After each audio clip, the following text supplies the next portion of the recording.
Hi, ako nga pala si Cyril Bogante, operator ng DTF machine dito sa Transferit 999. Itong araw naman po namin ito nagamit na may total meters na 220.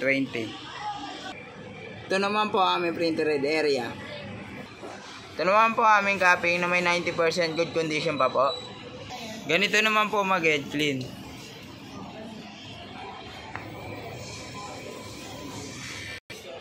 After head clean, punasan ng wiper.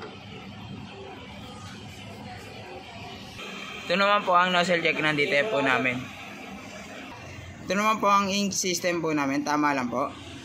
Ito naman po aming waste tank area, nilinis po kahapon. Ito naman po aming ABR.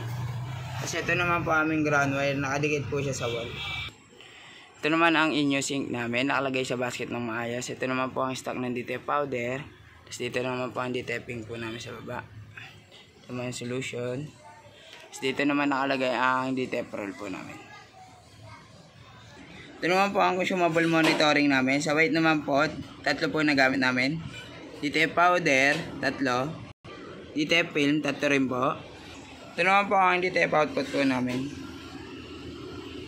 Ito naman po ang DTF daily checklist po namin. Updated na po siya. Thank you.